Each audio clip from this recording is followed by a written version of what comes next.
Hello, everyone. I think we'll get started right on time. There is Q&A optimized in this session, so you can type your questions as we go along into that area. If you go up to the top, there's two little cloud bubbles, with one with the question mark over the top of the other. That's where the Q&A is, so you can type your questions, and then I will have to publish them for you. So again, thank you. Vern's putting in a long morning with us. So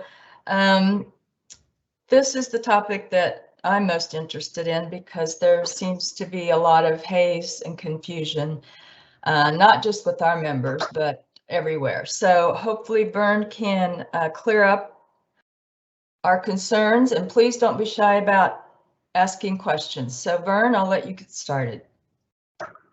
Okay, thank you, Linda.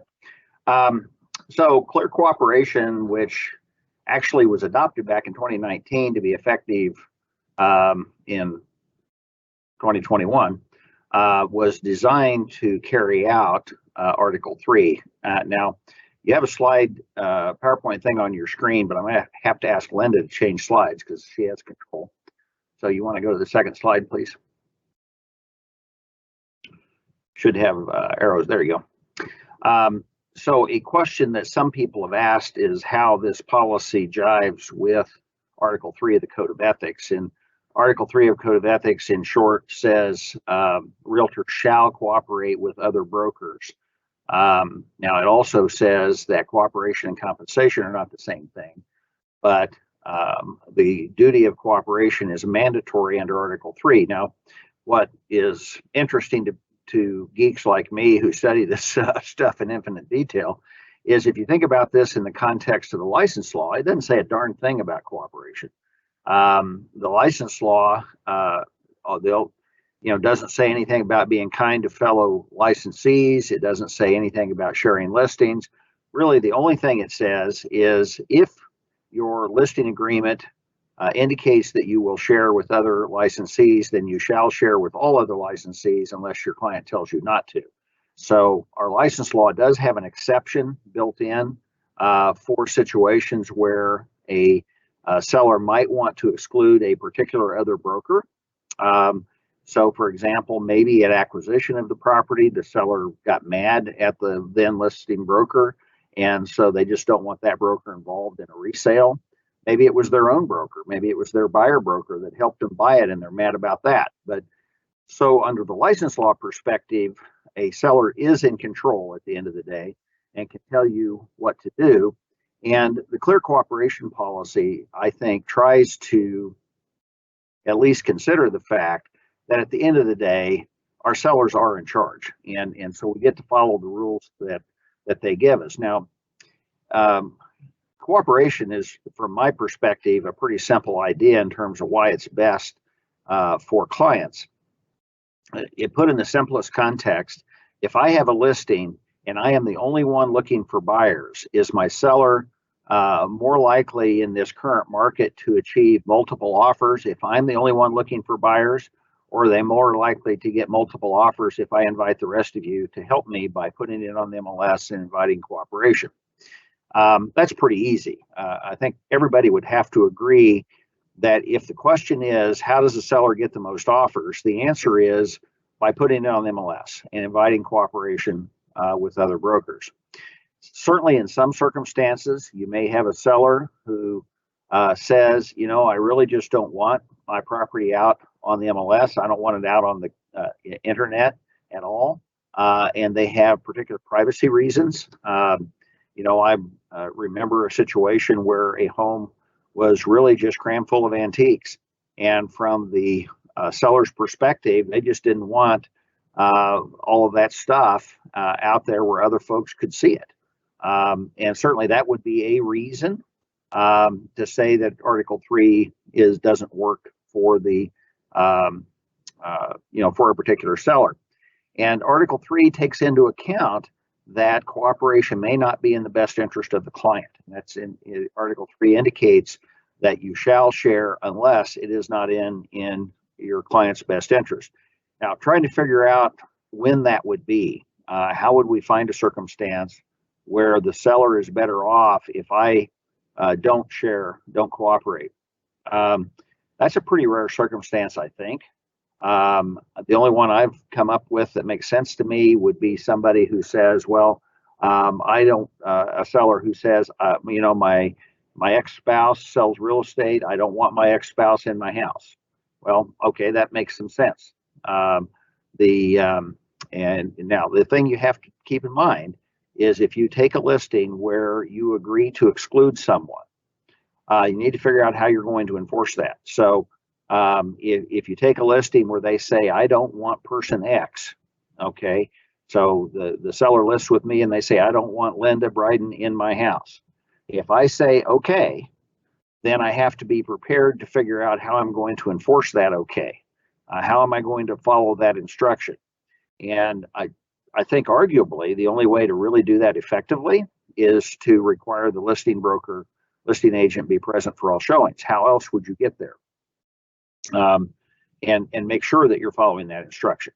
Now, I've also thought that in terms of the preamble to the Code of Ethics, it says that the golden rule is an element of our Code of Ethics. So the golden rule, of course, is treat others as you would like to be treated. If I apply that to this circumstance, so if I list a house and the seller says to me, I don't want Linda Bryden in the house, then I have to say, well, if I were Linda, how would I want to be treated? And from my perspective, I would want, if Linda were the listing agent and I was the one excluded, I would want Linda to call me and say, hey, Vern, I'm sorry, just took this listing and this is the seller's requirement. This is what the rule is. I wouldn't want Linda to list it and put in the agent comment section, by the way, Vern Jarboe can't show the house. That would be somewhat embarrassing, perhaps. Might let me have some righteous indignation, I suppose. But for me, I would prefer that Linda called me and said, hey, Vern. And hopefully I'm professional enough to say, okay, got it. I may not like the instruction, but if that's what her seller said, then that's the rule. Linda, I've seen some comments kind of come up on the screen and then they disappear. So I am not seeing them over in the chat window thing. And live event Q&A, they don't show up there. If you're seeing any, I guess you're going to have to tell me about them because I've not seen them. Oh, they're all messages to you about not getting signed in. That's what it looks like. So if there's something that I'm not addressing, Linda, I guess you need to tell me. All right, I guess I'll tell everyone if they can't access the chat with it showing, but I don't see any questions.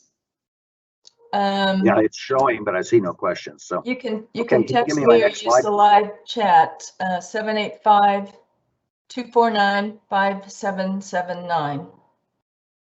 249-5779. Some people can get in and some people can't, and I don't understand why. Okay, can you go to the next slide, please?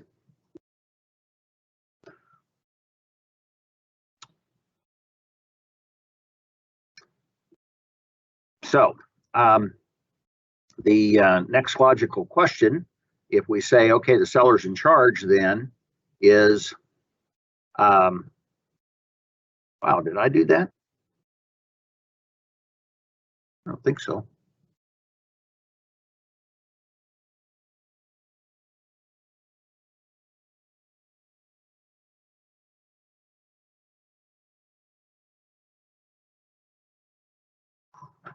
Can you still hear me, Linda? I can hear you. Okay, fine. I had my microphone showed it was X'd off for a minute. I don't know what was going on. So if we have clear cooperation, can a seller or the listing broker opt out of the policy's obligations? No. The policy does not include an opt-out. Any listing that's publicly marketed must be filed with the MLS service and provided to other MLS participants for cooperation within 1 business day.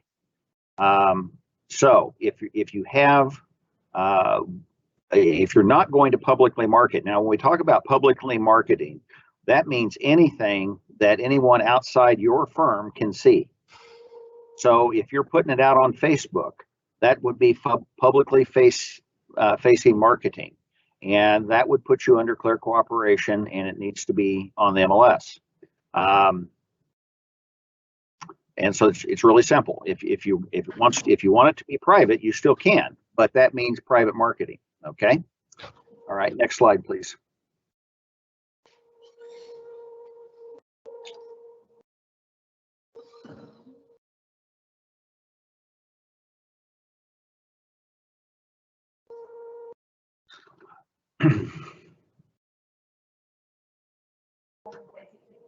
Linda, can you give me the next slide, please? That should say, do all realtor associations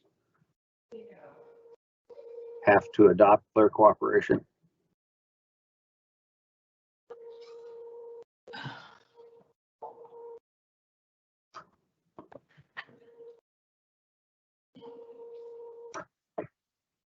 There you go.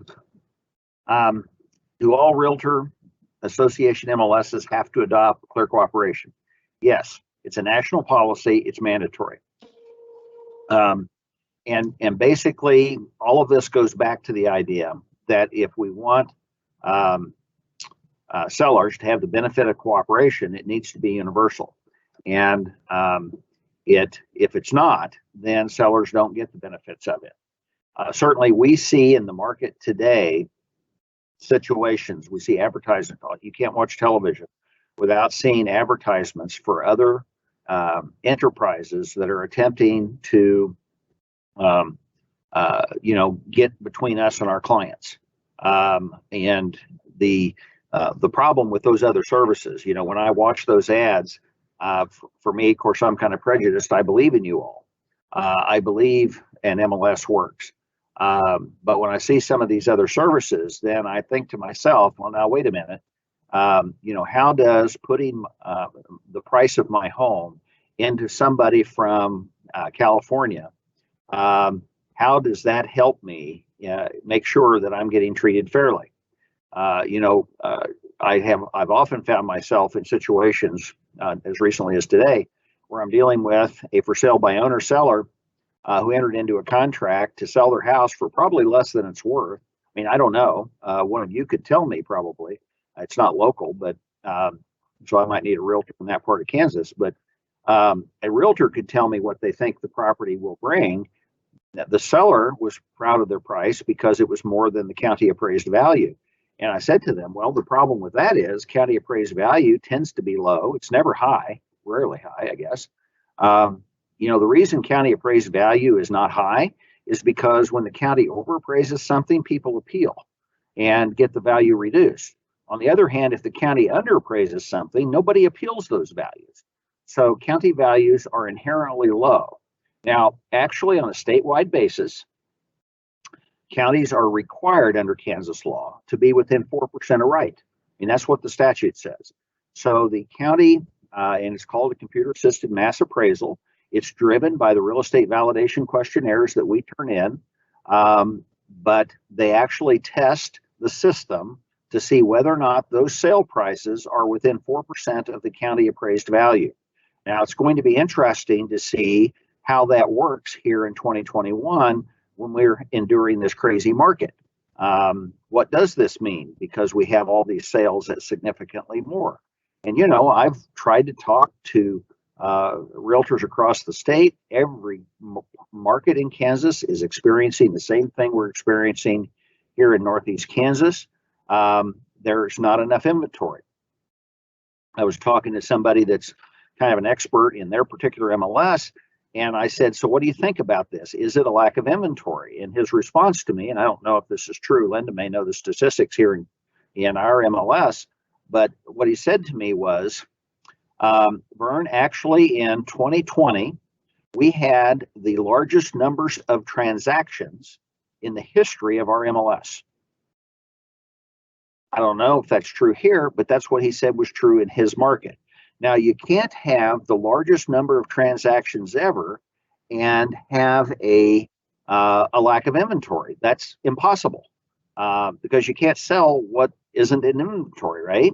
So his opinion was, and this is just anecdotal, this is one broker's opinion about what's going on, but his opinion was that it's not about lack of inventory, it's about the velocity of the market. That's the way he thinks of it. Velocity referring to the idea that if you put it on the market, it's going to sell and it's going to sell fast. So if that's true, then it's not a lack of inventory, it's the velocity. How quickly is stuff going to sell? It just isn't staying out there in inventory. Now, other people have offered other thoughts about what's going on. I've had people tell me, well, they think that it has to do with millennials coming into the home buying age. It has to do with this long period of low interest rates and the fact that somebody that lives today in a $300,000 house with a mortgage that's, some portion of that, they realize that they can move up to a $600,000 house with the same house payment using the equity they have. So it's creating a velocity of inventory because we have these new buyers. Obviously, interest rates play a role because they're, it's remained at these crazy low rates for forever. And those of us that have been around look at this and say it is crazy low because, first house I bought, I paid 9%, 30-year fixed, didn't think anything about it. A few years later, I got a loan at 13% fixed at a time when people were paying 18% fixed, 18% interest on a 30-year fixed mortgage, like buying your house on a credit card, right? But that's what we were doing back in the, what was that, mid 80s, late 80s maybe, because interest rates were so astronomically high. And I had never experienced interest rates this low until recently, and I would never have thought interest rates could be this low. So there's a lot of market dynamics that are driving that, and that probably also creates this velocity of market. And then another element that many people have commented on driving velocity has to do with the price of building materials, astronomically high. Some building materials prices are up 400%. I was talking to a builder the other day. He told me a 4x8 sheet of the plywood they would put on the roof of your house has gone from $9 2 years ago to $52 today. What's that? Is that a 400 or is that a 500% increase? I don't know. It's a lot, whatever it is. So obviously new construction is going to be priced much higher than existing inventory, which pulls existing inventory up. When we think about appraisal, one of the elements of appraisal has to do with the replacement cost of inventory. And certainly you cannot replace inventory for this today. Now, all of that then turns around back to the question of cooperation. From a seller's perspective, they're way better off if we invite everybody to help us find buyers, because nobody can deal with a market like this without exposing a property to the market and getting lots of bids. If that's available, then frankly, when I look at transactions where there were not multiple offers in a current context, I have to wonder, I wonder what was wrong. Maybe that property was actually overpriced, or maybe it really wasn't exposed to the market. Oh, I see the transaction was entirely in-house. Did this ever hit the multi-list? Remember, we're working for the seller when we take a listing.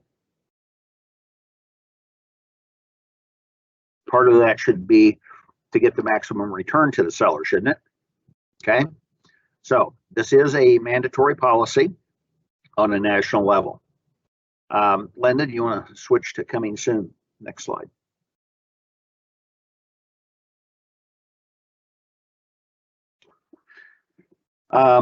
Coming soon policies. Yes, go ahead. I'll let you know that we've done away with our coming soon policy, but our attendees may be in an MLS that still has it. So I'll let you decide how to speak to that. Okay. Well, based on what Linda said, we've done away with coming soon here. There are MLSs that still have it. There are times it might be appropriate. Can you do it legally or ethically, I guess we should say, in the context of clear cooperation? The answer is yes, you can, but you have to comply with the rules of your MLS. And frankly, that's I was part of the discussion about it. I didn't know where it ended up, I guess, but a lot of concern about whether or not it was basically a subterfuge to let people do something that they really shouldn't be doing anyway. And so that was one of the concerns about it. Here's the rule on clear cooperation, which is the next slide. Within 1 business day of marketing a property to the public, the listing broker must submit the listing to the MLS for cooperation with other MLS participants. Public marketing includes, but is not limited to, various flyers, displays, windows, yard signs, digital marketing on public-facing websites, brokerage website displays, including IDX, digital communications marketing, email blasts, multi-brokerage listing sharing agreements, and applications available to the general public. And so that's the rule. When we talk about clear cooperation, this is the rule that we're talking about. And that's why I said earlier, clear cooperation comes into being within 1 business day of public marketing. And that doesn't mean, is not restricted to, I'll put it that way, putting a sign in the front yard. It's not restricted to sending out something on Facebook. It's not restricted to anything. If you read the all-inclusive nature of all of this, it's not limited to flyers displayed in windows, yard signs, digital marketing, public-facing websites, brokerage website, including IDX, digital communications, marketing blasts, multi-brokerage listing sharing networks. Now, I'm not aware of any of those in our market. There have been some in more metro markets where you get several brokers who go together and try to share listings with that before they put them on the MLS. Fortunately, we haven't had to deal with that, to my knowledge, and other applications available to the general public. That's pretty all-inclusive. I can't think of anything that wouldn't be included in that list. Okay, next slide, please, Linda.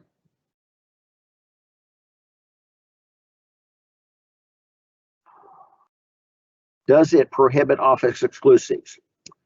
My copy and paste picked up some erratic symbols I see when I was copying and pasting into this slide.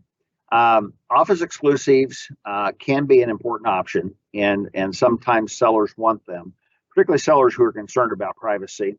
The seller who has a kind of property perhaps that a particular brokerage firm specializes in, then an office exclusive may be an appropriate way to deal with it. Certainly we have some brokers who I think from my perspective appear to market office exclusives. I don't think that's consistent with the idea, the philosophy, if you will, behind clear cooperation. I don't think it's consistent with the idea behind Article 3. From my perspective, if you're a realtor, then you believe in cooperation. And if you read the Article 3, it talks about cooperation with all other brokers. In fact, I think it's interesting that Article 3 does not say cooperation with other realtors. It says with other brokers, and that's with a small b. And so I think even non-members of an MLS are reasonably should expect under Article 3 cooperation.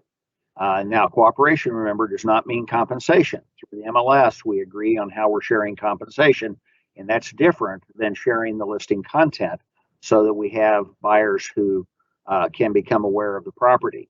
So the whole idea behind clear cooperation is really to carry out the mandate of Article 3 more effectively. It does not restrict us from doing office exclusives, and some sellers may believe in that. On the other hand, you know, I've seen I remember there was a time when you could drive into Hiawatha, Kansas. You could drive into Pratt, Kansas, the 2 towns that I just remember seeing this in, and you'd see 7 real estate signs in the front yard of every home. And in those markets, apparently, sellers believed that if they listed with everybody, they had every broker in town working for them. I think I would offer an alternative theory, which is no, if you list with 7 brokers, no one's working for you. What broker in their right mind, who's one of 7, would run an ad directing a buyer to drive up to a home that has 7 real estate signs in the front yard? Because if I do that, the person I do not know who's driven up and looked at those signs is not going to see my sign. They're going to see one of my competitors' signs, someone they know, and that's going to be the person they call. So actually, I think that you actually hurt yourself with open listings. Okay, I see a question here. So to be clear, on the one business day, if a listing is put in the yard, I'm going to say a sign. If a sign is put in the yard on Friday at 4, it has to be entered in the MLS by Monday at 4. That makes sense to me. Is that consistent with the way you guys interpret it, Linda?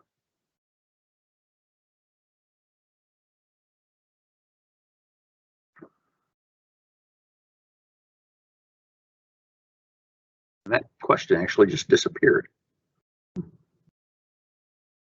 I can't read it anymore. There was more to it.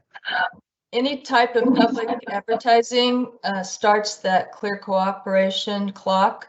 So if they put a listing in the yard on Friday at 4, it has to be, yeah, it's business days, which a lot of people are not happy about, but that's the NAR rule. Yeah. That would seem like somebody skirting the edge of the rule. Yes, yes. But and then you'd have to ask yourself, why are you doing that? Yeah.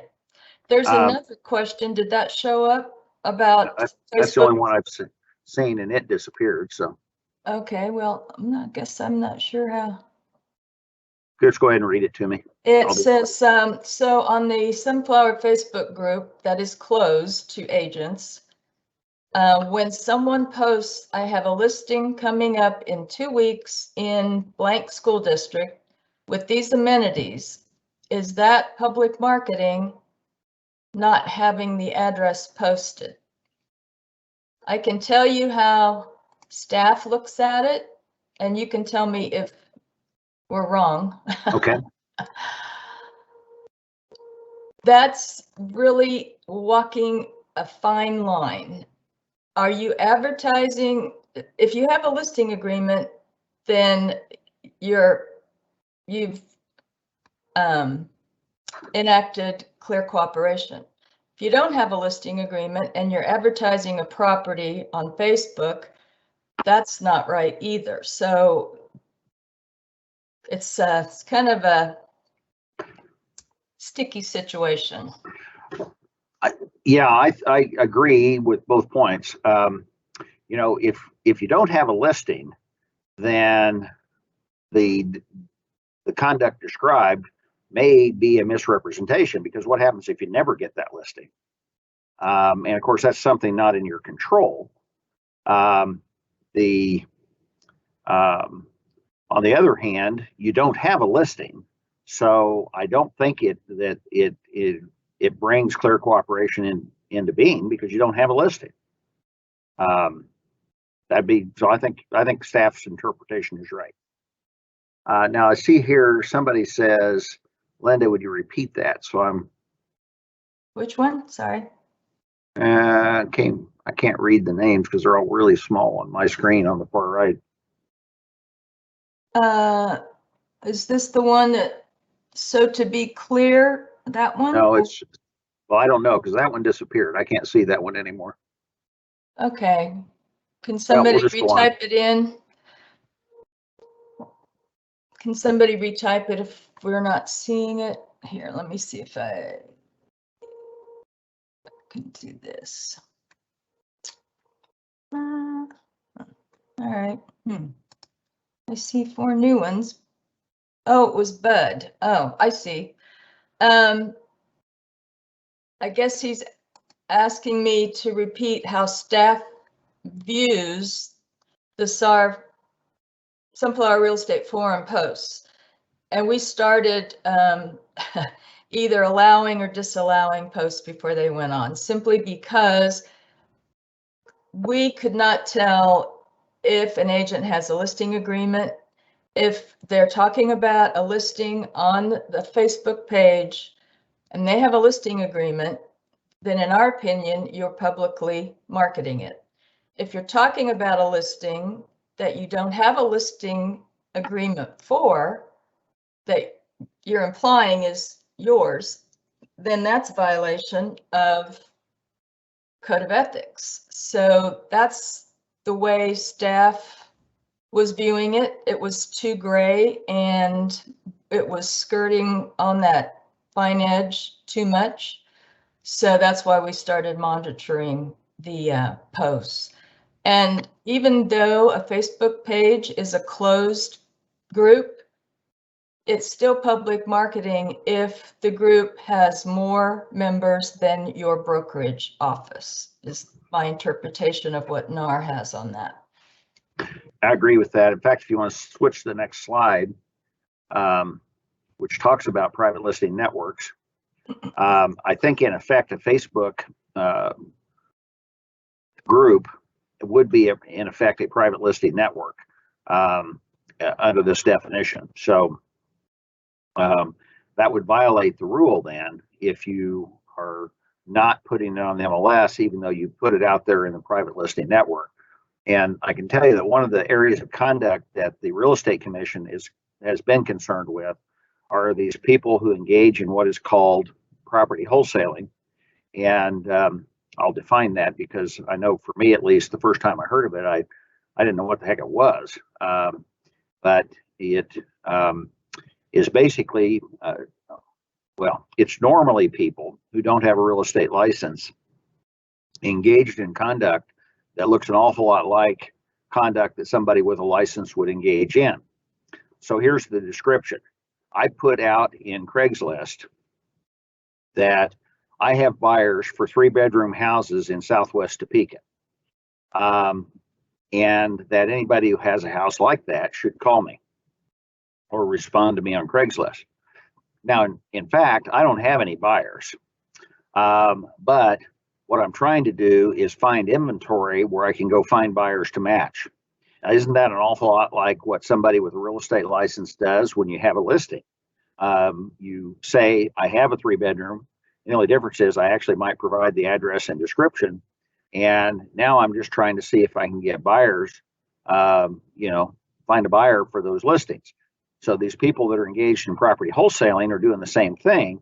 They're not doing it through an MLS. They're doing it through Craigslist or one of the other various, there's scads of various social media in which one might do this. The flip side is they run an ad in Craigslist, which is I have sellers. And I'm looking for buyers because you can do it either way. And that's what property wholesalers do. And then when they find somebody who's a seller that actually wants to sell, they don't go sign a contract to sell. They don't go sign a listing because I presume they realize if they tried to list it, that would violate license law. But what they do is they get the seller to sign an option, which allows the person engaged in this conduct to tie the property up while they try to find a buyer who would want to buy it. Now, the good news is that has been prohibited conduct under the license law for as long as I remember, because listed in the items which are brokerage activity that require a real estate license is dealing in options. So from my perspective, when I first heard about property wholesaling, and it was described to me as in the way I just did, my immediate reaction was, well, that's licensed activity because that's dealing in options.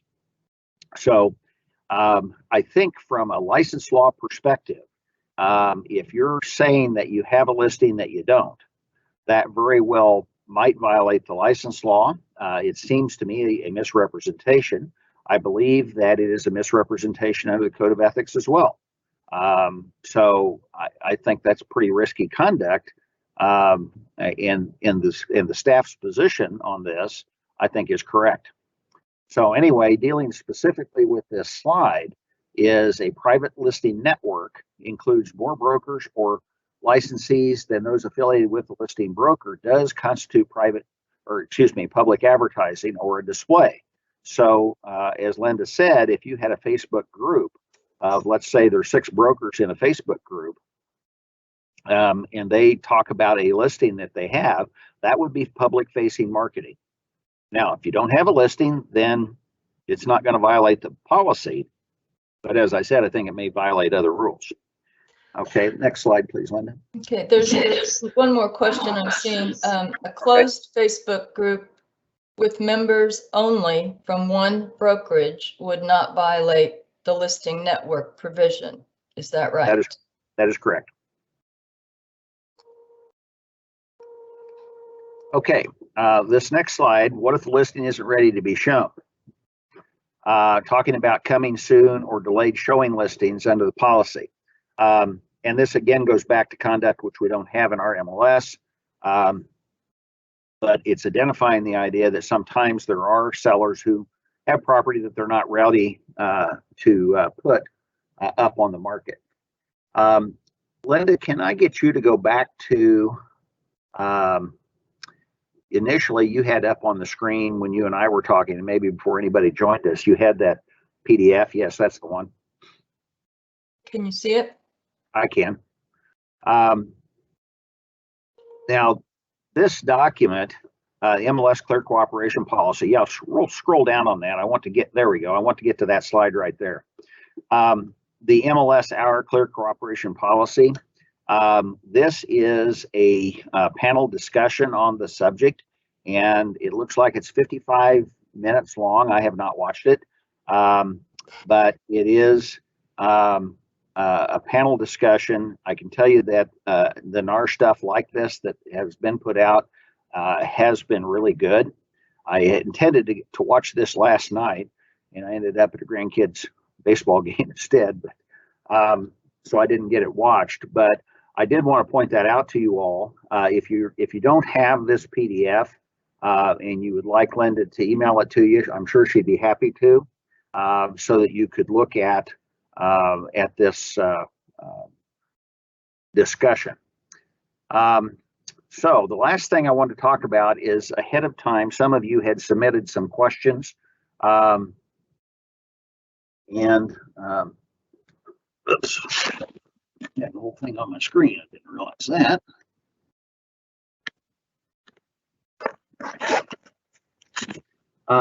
Is it sufficient to handwrite the listing agreement that there's a delayed date for marketing the property? Well, certainly if you have an instruction from the seller in your listing agreement, that would be a way to do it. I don't know it's the only way. I think you could probably have a letter from the seller telling you that. The important thing about clear cooperation is that if you have been instructed not to market it, then you don't. You don't do any of those things that were in that list that would be public facing marketing, and then you don't have a problem. Next, would it be better for the listing agreement to have a structured space to outline any delayed start for marketing the property? Well, I guess from my perspective, I don't know. I think that would be a little hard to write. Believing I can put anything in words, I suppose I could figure out how to say it. I'm not sure it's worth the effort, however, because there's a lot of different reasons that someone might have for delayed marketing. So the real question is just going to be, see, because if you think about it, how do we, this issue is not really a problem with clear cooperation, assuming that you really are following your seller's instructions. This question has to do with, are you following your seller's instructions? So have we, however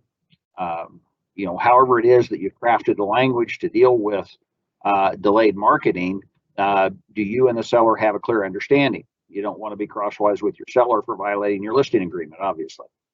The next question, what effect, if any, does taking a property off the market due to necessary repairs, illness, fire, etc., have on clear cooperation status?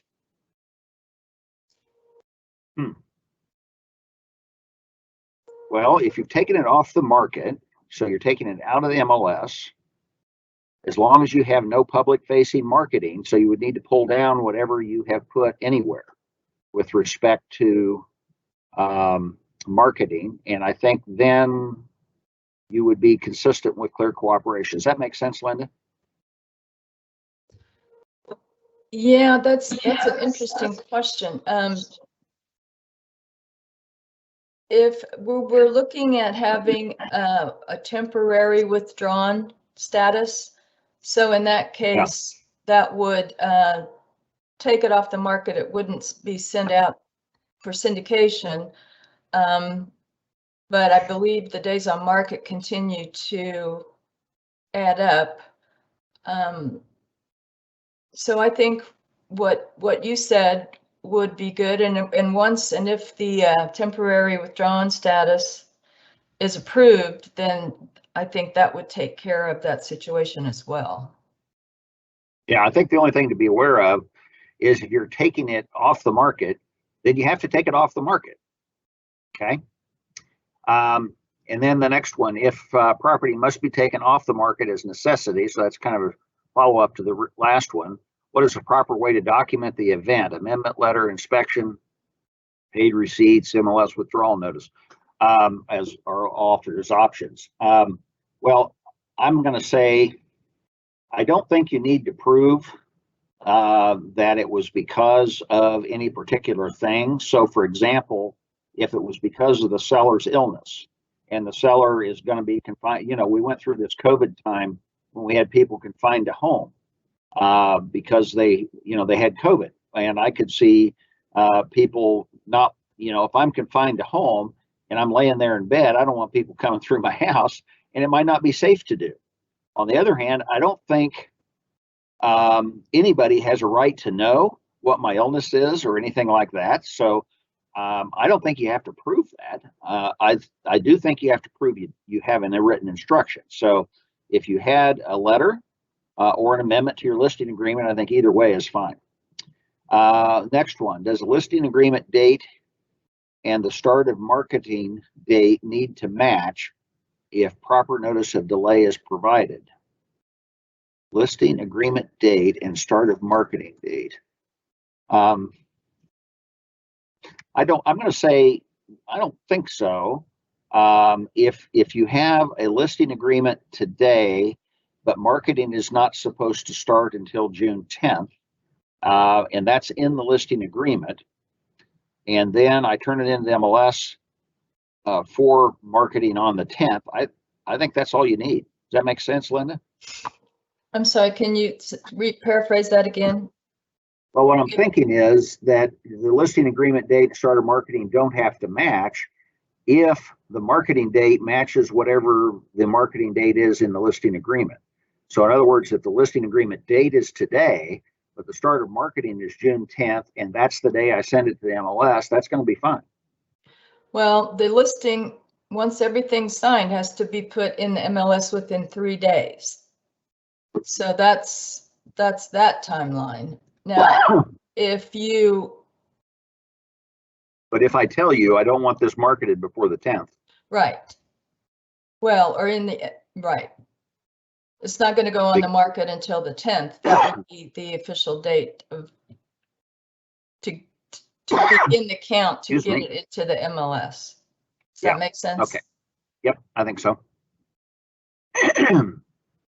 Now, the next one, since the regulation and sanction are only controls on brokers and agents, are brokers and agents responsible for seller announcements made before the listing agreement is signed? So in other words, a seller has put out on Craigslist or Facebook, hey, my house is for sale. But they've also signed a listing. They signed a listing with me today. They posted something to the Facebook on Saturday, but I have a delayed marketing agreement with them for June 10th. Does that cause a violation of the clear cooperation? I'm going to say no. Ultimately, you can't control what your sellers do. Obviously, this may be evidence of a lack of education of the seller in terms of what you're trying to do for them, because they may be kind of screwing you up by having this other piece of marketing floating around contrary to your MLS. So, but I don't think that makes you violate clear cooperation. Goodness. Sorry. I think that's the last of the questions I had. Linda, do you have others? No, I haven't seen any come up on the chat unless they're not showing up. Now's the time, guys. if you've got questions on this, now's the time to ask them. Okay, well, thanks for listening in. If you develop questions that you'd like to have considered later, you can drop me an email or send them to Linda and she'll get them to me and we'll get you taken care of or call the hotline. All right, thanks everyone. I know that there were issues with people trying to get on this one as well. It's supposed to be recorded the whole time, so we will share that link and apologize for issues that anybody had. So anyway, thanks again, Vern. Appreciate your time. Okay, thank you all.